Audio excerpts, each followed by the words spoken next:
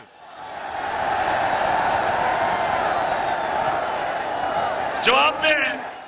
لوٹے آپ نے ادھر سے اتنے زیادہ لوٹے جنوبی پنجاب سے نکلے ہیں, اور آج ہم اللہ کا شکر ادا کرتے ہیں کہ سب کو ڈسکوالیفائی ہو گئے.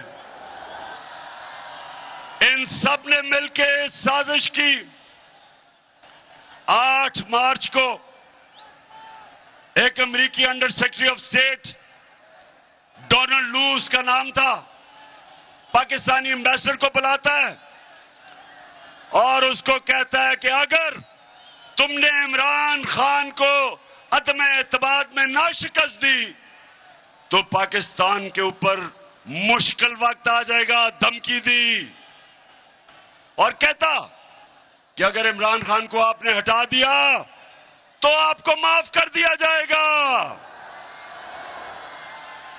میرے ملتان کے لوگوں, کیا آپ کو امریکنوں سے معافی کی ضرورت ہے؟ اس قوم کو اس لیے کسی سے معافی کی ضرورت نہیں کہ خوددار قوم ہے, لیکن جو اس ملک میں ہماری بدقسمتی سے اشرفیہ ہے وہ ڈر گئے اور انہوں نے پوری شرکت کی. اس ملک کی ایلیٹ نے ایک 22 کروڑ کے منتخب کیے ہوئے پرائم منسٹر کو انہوں نے سب نے مل کے سازش سے ہٹایا, اور ان سب نے یہ سمجھا کہ اب تحریک انصاف اور عمران خان کی قبر کھد گئی ہے اور اب اس پارٹی کو اللہ حافظ کہہ دو. لیکن قرآن میں اللہ کہتا ہے کہ ایک پلان انسان بناتا ہے اور دوسرا پلان اللہ بناتا ہے, اور کامیاب صرف ایک ہوتا ہے. میرے اللہ کا پلان ہی کچھ اور تھا. اس نے بجائے تحریک انصاف کو انہوں نے جو دفن کرنے کی کوشش کی, اس نے ساری میری پاکستانی قوم کو جگا دیا, قوم کو بیدار کر دیا. اور وہ پاکستانیوں, آپ جو شرکت کر رہے ہیں, یہ آج یاد رکھ لیں کہ یہ پاکستان کی تاریخ کا سب سے بڑا انقلاب آ رہا ہے. اب یہ جو مافیاز بیٹھے ہوئے اوپر 30 سال سے اس ملک کو لوٹ رہے تھے, 30 سال سے جو قبضہ کر کے بیٹھے ہوئے ہیں, اب ان کی قبریں کھد رہی ہیں. ان کا وقت ہے کہ ہمیشہ کے لیے اس ملک کی سیاست میں جو 2 خاندانوں نے, بلکہ اور بھی ڈیزل کے بھی خاندان نے جنہوں نے قبضہ کیا ہوا تھا, ان سب کا وقت ختم ہو گیا. یہ قوم آج جاگ چوٹی ہے, قوم جاگ گئی ہے, اور انشاءاللہ اسلام آباد میں یہ جو عوام کا سمندر آنے والا ہے. ملتان, آپ تیار ہو اسلام آباد کے لیے؟ تو ملتان سنے ذرا ہوا کیا پھر, کیونکہ آج میرا آخری جلسہ ہے اسلام آباد مارچ سے پہلے, اس لیے میں ذرا تھوڑا آپ کو سمجھاؤں تاکہ میری ساری قوم کو سمجھ آئے کہ ہوا کیا. پلان انہوں نے کچھ اور بنایا تھا, اللہ نے کچھ اور کر دیا. پلان ان سب کا تھا کہ سارے مل کے, جو پہلے سے شہباز شریف کہہ رہا تھا نیشنل گورنمنٹ بنے گی, انہوں نے پلان یہ بنایا تھا کہ سب مل کے 1.5 سال مل کے حکومت کریں گے. الیکشن کمیشن کو, پہلے ہی الیکشن کمیشن ان کے ساتھ ہے, اس کو بالکل امپائروں کو اپنے ساتھ ملا کے سرکاری جتنے بھی نوکر ہیں, پبلک آفیسرز, وہ اپنے رکھ کے اور ہر قسم کی دھاندلی کر کے ان کا خیال تھا اگلی الیکشن یہ جیت جائیں گے. لیکن اب ملتان اب کیا ہوگا؟ اب یہ ہو گیا ہے کہ ساری قوم کو جو انہوں نے بتایا تھا کہ جی یہ تو بڑے تجربہ کار ہیں، یہ ہماری معیشت کو اٹھا دیں گے، تو ملتان جب سے یہ آئے ہیں 6 ہفتے ہو گئے ہیں، کہتے ہیں جی شہباز شریف صبح 7 بجے جاگ جاتا ہے۔ شہباز شریف میرا جو مالی ہے وہ 6 بجے جاگ جاتا ہے صبح۔ 7 بجے جاگنے سے کیا فرق پڑتا ہے؟ ڈالر 200 روپے پہ پہنچ گیا، سٹاک مارکیٹ گر گئی ہے، ہر چیز مہنگی۔ اور جب سے حمزہ شریف پہنچا ہے تو مرغیاں بھی تو دگنی قیمت ہو گئی ہیں مرغیوں کی۔ سو انہوں نے اب پتا چلا ہے کہ تجربہ کس چیز کا ہے۔ ان کا سارا تجربہ کرپشن کا ہے۔ یہ جب آتے ہیں اپنا پیسہ بننا شروع ہو جاتا ہے، ملک مقروض ہو جاتا ہے۔ اب یہ جو آپ سامنے آئے ہیں، میں اب ان سے سوال پوچھتا ہوں کہ بڑا زور لگایا تھا اور سازش کر کے پچھلے 1 سال سے لگے ہوئے تھے سازش کرنی، اب جب آپ کو حکومت ملی ہے تو ذرا آپ مجھے بتائیں کہ آپ سے کیوں نہیں سنبھل رہی؟ کیوں نہیں ملک سنبھل رہا؟ کبھی وہ لندن بھاگتے ہیں، ادھر وہ بیٹھا ہوا ہے ایک سزا یافتہ، وہ ملک کے فیصلے کر رہا ہے۔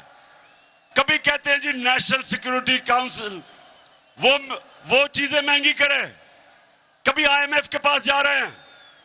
تو ساری قوم کو پتہ چل جانا چاہیے کہ جو لوگ 30 سال سے حکومت کر رہے تھے اور جنہوں نے اس ملک کو مقروض کیا، وہ اس ملک کے مسئلے نہیں حل کر سکتے۔ جو ایک ملک کا نظام تباہ کرتے ہیں وہ ٹھیک نہیں کر سکتے۔ اور اللہ کا شکر ہے آج ملتان میں بڑے فخر سے کہتا ہوں کہ جو ہمارے 3.5 سال میں ہوا، جس طرح کی معیشت کی ترقی ہوئی، میں آج چیلنج کرتا ہوں سب کو کہ ان کے 30 سال میں کوئی وقت بتا دیں جو اس طرح کی ترقی ہوئی ہو ہر شعبے میں۔ آج کسانوں کے پاس جو ان کی فصلوں کا ان کو پیسہ ملا ہے، پاکستان کی تاریخ میں کبھی کسانوں کو اس طرح ان کی پیداوار کی قیمت نہیں ملی جو آج ملی ہے۔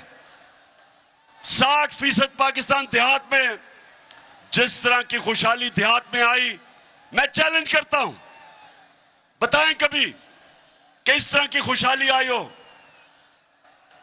دوسری چیز انڈسٹری، ملک تو تب آگے بڑھتا ہے جب اس کی انڈسٹری ترقی کرتی ہے۔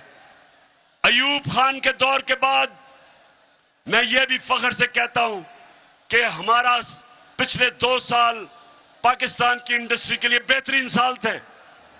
سب سے زیادہ گروتھ ریٹ ہمارے دور میں ہوئی۔ مشرف کے دور میں جب تھوڑا سا ہوا تھا تو ڈالر آ رہے تھے کیونکہ ہم امریکیوں کی جنگ لڑ رہے تھے۔ یہ ہم نے مشکل وقت میں کرونا کے دور میں اپنی انڈسٹری کو اٹھایا۔ ریکارڈ ایکسپورٹس ہیں پاکستان کی، ریکارڈ ریمیٹنسز ہیں، یعنی کہ ریکارڈ ڈالر آئے ہمارے دور میں۔ ہم نے سب سے زیادہ ٹیکس اکٹھا کیا۔ ہماری جو IT انفارمیشن ٹیکنالوجی جو ملک کا فیوچر ہے، سب سے زیادہ کام ہمارے وقت ہوا۔ 75% IT کی ایکسپورٹس بڑھی۔ ہم سارے بر صغیر میں ہماری پالیسیز کی وجہ سے سب سے زیادہ آج روزگار پاکستان میں ہے بنسبت بر صغیر کے۔ تو میں ان سے پوچھتا ہوں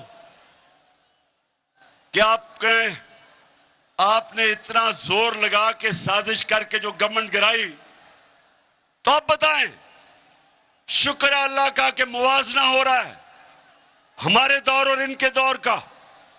اور اگر مجھے اپنے ملک کی فکر نہ ہو ملتان، اگر مجھے اپنے ملک کی آج فکر نہ ہو تو میں تو چاہوں گا یہ اور چلے، چند مہینے ان کو اور چلنے دو تاکہ ساری قوم کے سامنے یہ ان کی اصل شکل نظر آئے کہ سوائے کرپشن کے انہوں نے آج تک کیا ہی کچھ نہیں ہے. جتنی دیر چلیں گے یہ ذلیل ہوں گے اور جنہوں نے سازش کر کے ان کو لے کے آئے وہ بھی ساتھ ذلیل ہوں گے. اس لیے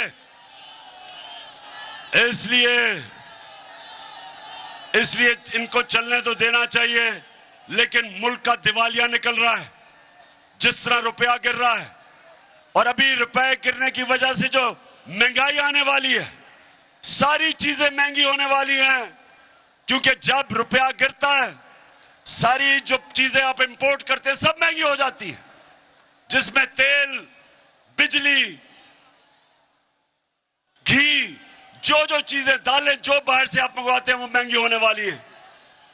تو ہمیں تو اگر ہم سیاست کا سوچ رہے ہیں تو ہم تو چاہیے چلے, لیکن ہم پاکستان کا سوچ رہے ہیں اور ہمیں پتا ہے کہ جتنی دیر یہ چلیں گے یہ ملک کو ادھر دھکیل دیں گے جدھر یہاں وہ سری لنکا والا حال ہوگا. آج سری لنکا میں دیکھیں کیا حال ہے, ادھر لے کے جا رہے ہیں.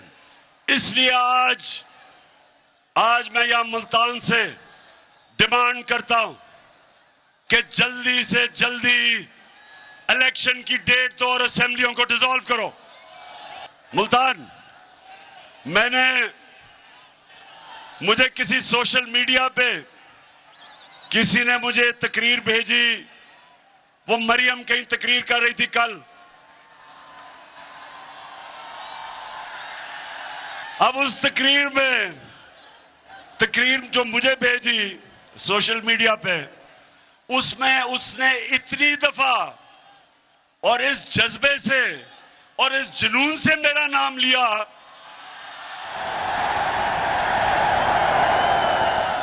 کہ میں اس کو یہ کہنا چاہتا ہوں, مریم دیکھو تھوڑا دھیان کرو, تمہارا خاوند ہی ناراض نہ ہو جائے جس طرح تم یہ بار بار میرا نام لیتے. ویسے میں ہمیشہ سوچتا ہوں کہ اتنا زیادہ ان کو میرے پر غصہ ہے کیوں. مریم کو, اس کے بھائیوں کو, اس کے والد کو, اس کے چاچا کو, ان کے بیٹوں کو, میں نے ان کا کیا بگاڑا ہے؟ کیسز تو ان کے سارے پرانے بنے ہوئے ہیں. ہمارے آنے سے پہلے سارے ان کے اوپر کرپشن کے کیسز بنے ہوئے ہیں. کیسز تو ان کے دور کے بنے ہوئے ہیں. نواز شریف کے اور مریم کے جو دو بھائی اور اس کے بیٹے, وہ تو ان کے دور میں دم دبا کے بھاگے تھے. اسحاق ڈار جو ان کا منشی, وہ ان کے دور میں بھاگا تھا, اس کے بیٹے ان کے دور کے باہر گئے تھے. شہباز شریف کا داماد جب کرپشن کا کیس اس پہ ہوا وہ ان کے دور میں باہر بھاگا تھا. تو سوائے شہباز شریف کے مقصود چپڑاسی کیس کے باقی تو سارے پرانے کیس ہیں. تو میرے سے گلہ کس چیز کا کہ میں آپ کے کیس نہیں معاف کرتا؟ کیا میں آپ کو قانون کے نیچے لانے کی کوشش کر رہا ہوں؟ کیا میں آپ کو یہ سمجھانے کی کوشش کر رہا ہوں کہ کسی بھی مہذب معاشرے میں ساروں کے لیے ایک قانون ہوتا ہے؟ ملتان کے لوگوں میں بار بار ایک حدیث سناتا ہوں آپ کو, یہ سب, اور نوجوانوں یہ سب اپنے ذہن میں ڈال لو کہ ہمارے نبی صلی اللہ علیہ وسلم نے کہا تھا کہ جو قوم چھوٹے چوروں کو جیلوں میں ڈالتی ہے اور بڑے ڈاکوؤں کو نہیں پکڑتی وہ تباہ ہو جاتی ہے. دنیا میں جو قوم غریب ہے, جو بھی غریب قومیں ہیں دنیا میں جدھر غربت ہے, وہاں ساروں میں ایک چیز ہے, صرف وہاں چھوٹے چور جیلوں میں جاتے ہیں. بڑے ڈاکوؤں کو ان کا انصاف کا نظام نہیں پکڑ سکتا. آج تک ہمارا المیہ یہ ہے کہ ہمارے ملک میں بڑے بڑے ڈاکو ایوانوں میں چلے جاتے ہیں اور بیچارے چھوٹے چور جیل میں جاتے ہیں.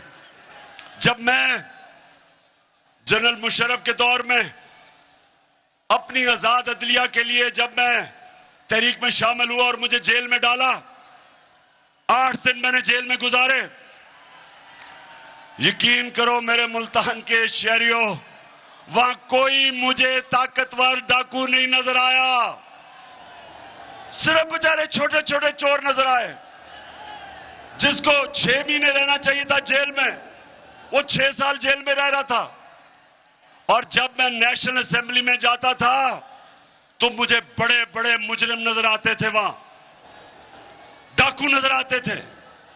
اور یہ وجہ ہے کہ ایک سوئٹزرلینڈ جیسا ملک جس کے پاس کوئی وسائل نہیں ہے, دنیا کا امیر ترین ملک ہے. کیونکہ اس سوئٹزرلینڈ کی خاصیت یہ کہ طاقتور سے طاقتور ڈاکو, ان کا انصاف کا نظام ان کو جیلوں میں ڈالتا ہے اور تب یہ ایک معاشرہ اوپر جاتا ہے. میرے نبی نے کہا تھا کہ میری بیٹی بھی اگر جرم کرے گی اس کو سزا ملے گی, قانون سے اوپر کوئی نہیں. یہ ہمارا المیہ ہے کہ سوچیں کہ شہباز شریف اور اس کے بیٹے کو سزا ہونی تھی. 24 ارب روپے کے FIA کے کیسز, 16 ارب روپے نوکروں کے نام پہ, 16 ارب روپیہ, 1 ارب میں 100 کروڑ روپیہ, 16 ارب روپے نوکروں کے نام پہ لیا. ایک مقصود چپڑاسی جس کی 15,000 روپیہ تنخواہ, 3.25 ارب روپیہ اس کے اکاؤنٹ میں آتا ہے اور وہ پکڑا جانا تھا, اس کو سزا ہونی تھی.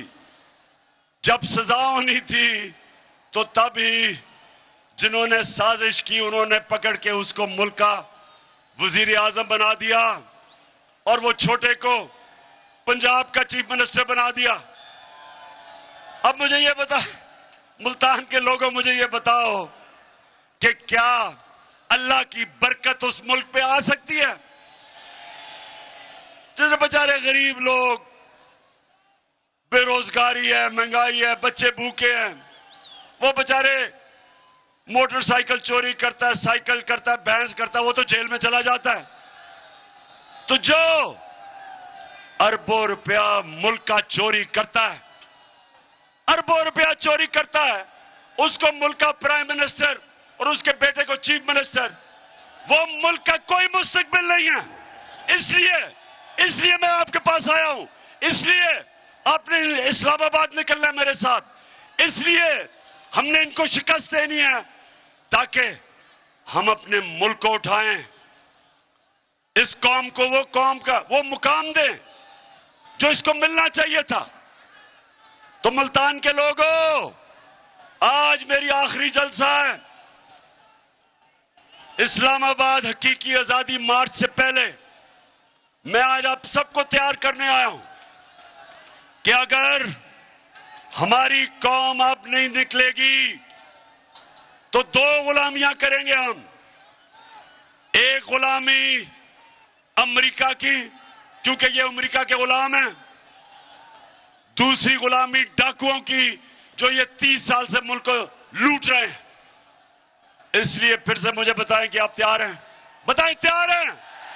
تو میں ملتان, مجھے پتہ ہے گرمی ہے اور ملتان میں تو اللہ کا گرمی کا خاص ہی کرم ہے, لیکن جب انقلاب آتا ہے تو نہ گرمی, نہ سردی, نہ بارش.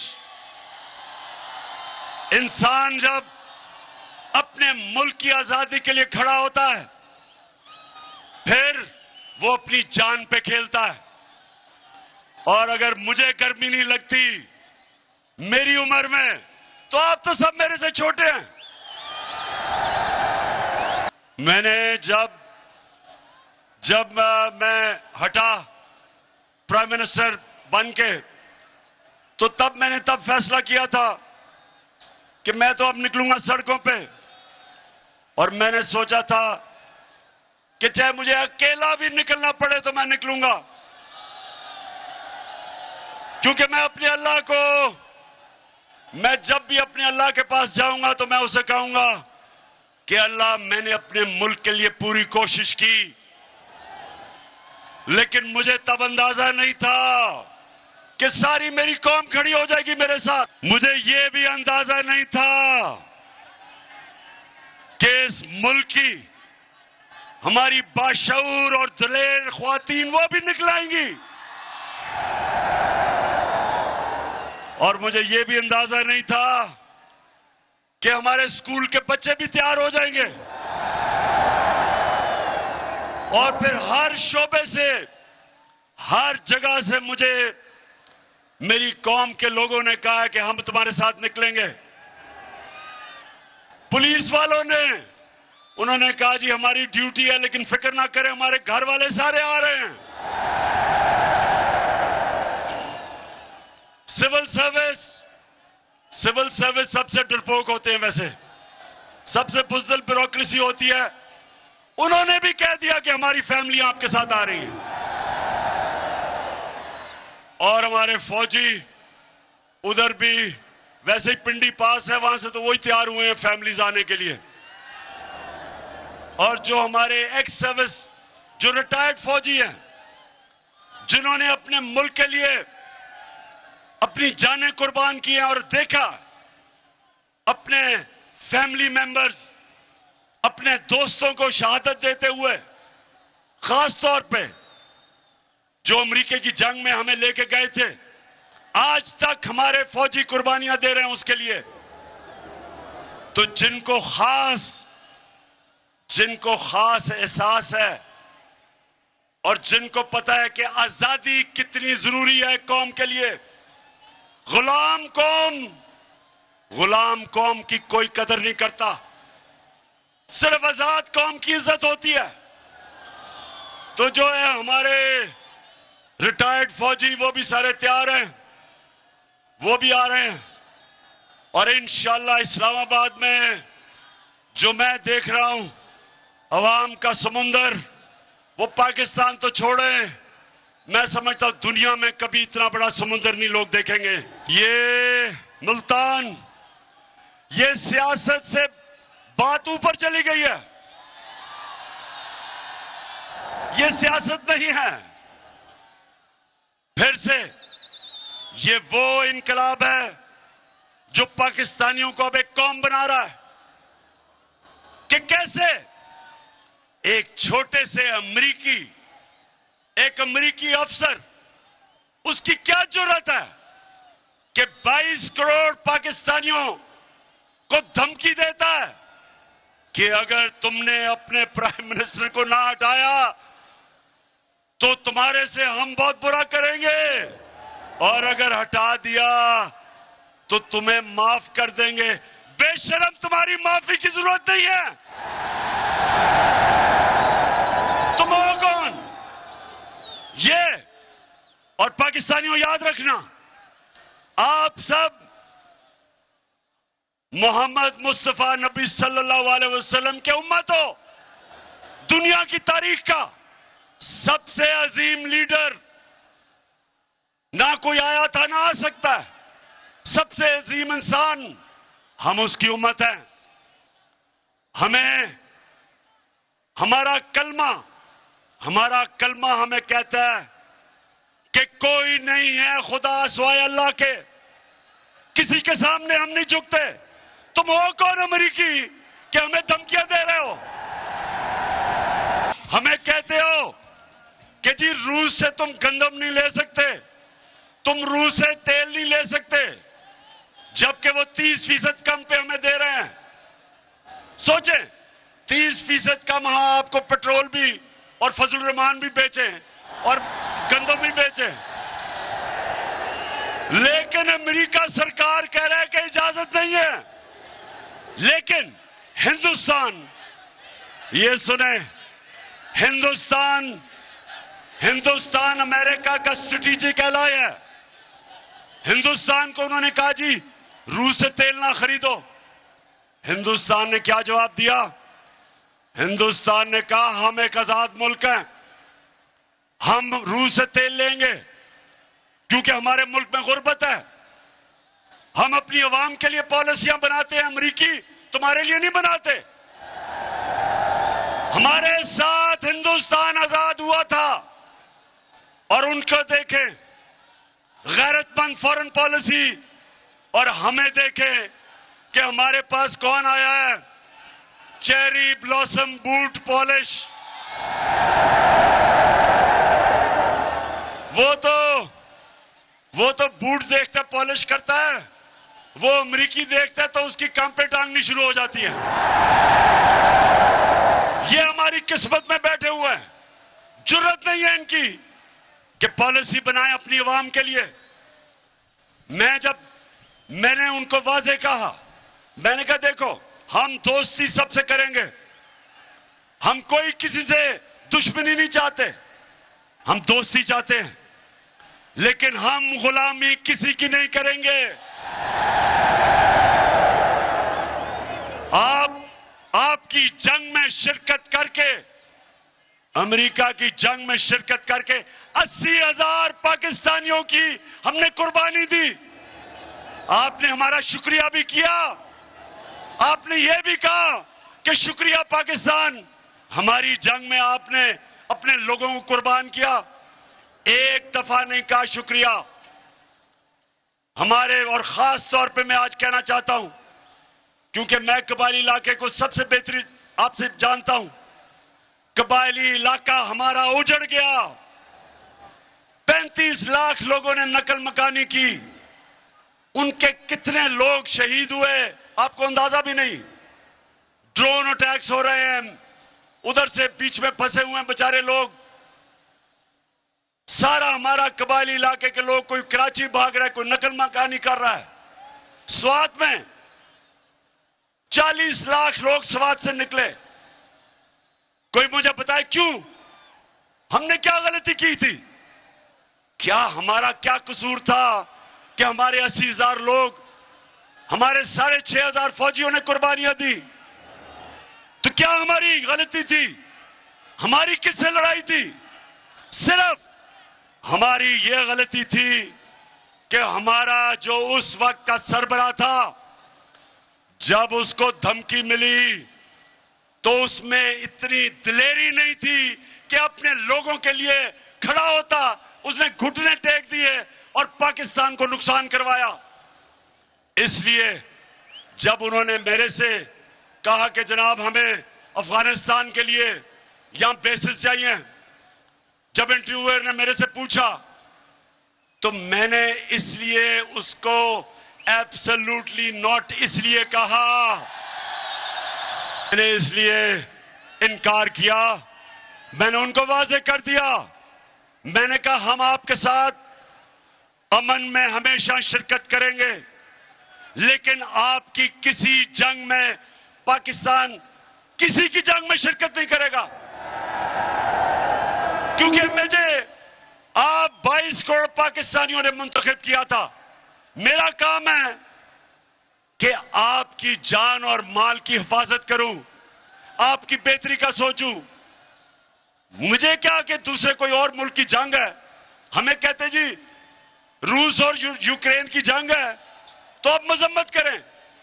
بھئی ہمارا اس جنگ سے کیا تعلق ہے؟ ہم کیوں آپ کے بیچ میں پڑے ہیں؟ کشمیر میں جو بیچارے کشمیریوں سے ظلم ہو رہا ہے, آپ نے کبھی مذمت کیا ہندوستان سے؟ آپ نے کبھی کہا ہندوستان سے کہ آپ کشمیریوں پہ ظلم کر رہے ہیں؟ کیوں نہیں آپ بولتے؟ کیونکہ ہندوستان سے آپ کی دوستی ہے.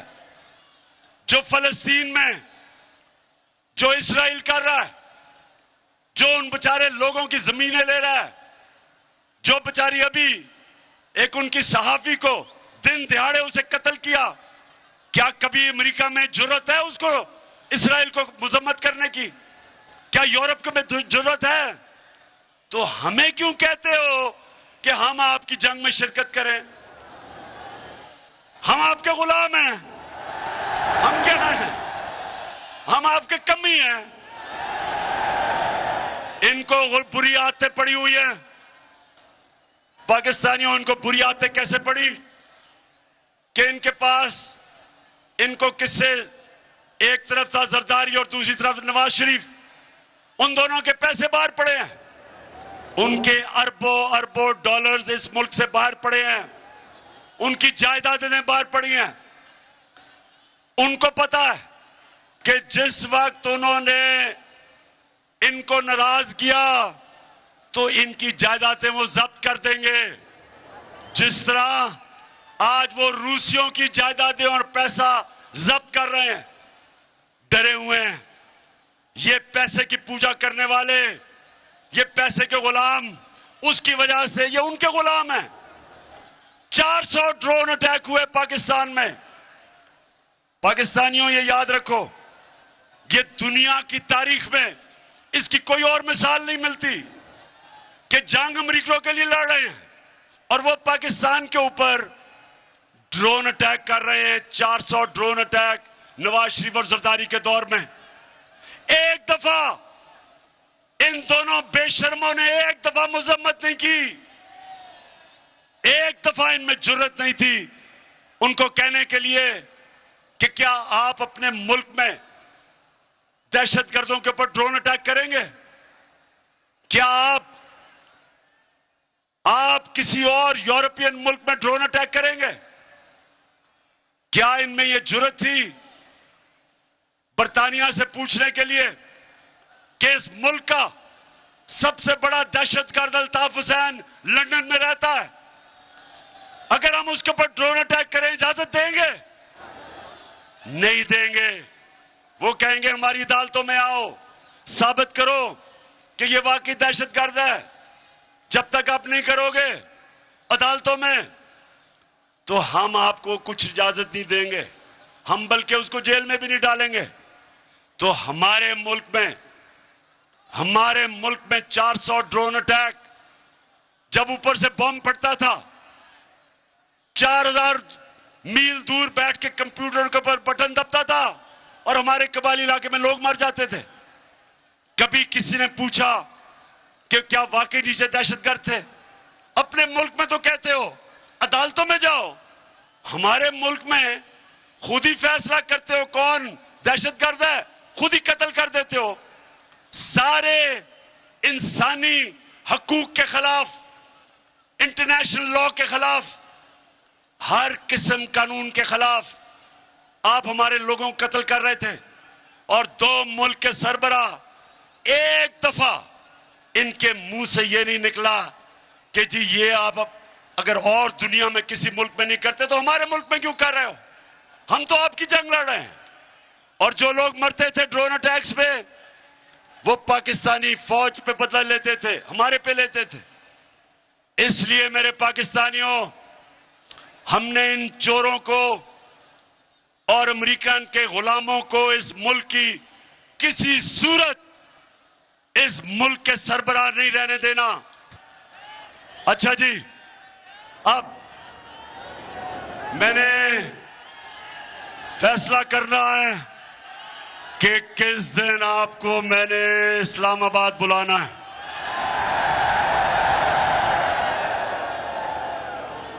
ویسے پھر سے بتا دیں, گھبرانا تو نہیں ہے, گرمی تو نہیں, جذبہ جنون ہے. تو سنیں, ہم نے کیونکہ آج کوئی نئی ڈیولپمنٹ ہوئی ہے, لوٹوں کو ڈسکوالیفائی کر دیا گیا.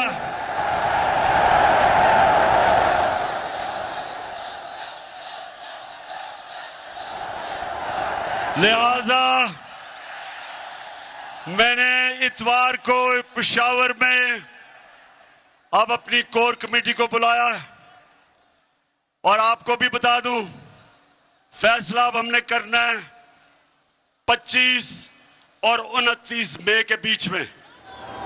انشاءاللہ پرسوں میں آپ کو واضح کر دوں گا تاکہ آپ کو پورا ٹائم مل جائے, تیاری کا ٹائم مل جائے. تو 25 سے لے کے 29 تک آپ کو ڈیٹ پرسوں مل جائے گی. میں چاہتا ہوں آپ سب تیاری کریں. خواتین آپ نے علیحدہ تیاری کرنی ہے, نوجوانوں علیحدہ کرنی ہے, ملتان کے لوگوں علیحدہ کرنی ہے. اور انشاءاللہ عوام کا سمندر جب آئے گا تو ہم نے صرف ایک چیز ان سے مانگنی ہے, ایک چیز مانگنی ہے, اسمبلی جس دن کب ڈیزالو ہوگی اور الیکشن کب اناؤنس کریں گے. ملتان کی میں ساری اپنے member of parliament, MPs, MNAs, سارے جتنے میرے آرگنائزرز, میں آج سب کو, آپ کو بھی میں نے آپ سب کو آج خراج تحسین پیش کرتا ہوں کہ میں نے اتنا بڑا جلسہ میں نے کبھی ملتان کی تاریخ میں نہیں دیکھا. مبارک ہو آپ کو. پاکستان زندہ باد.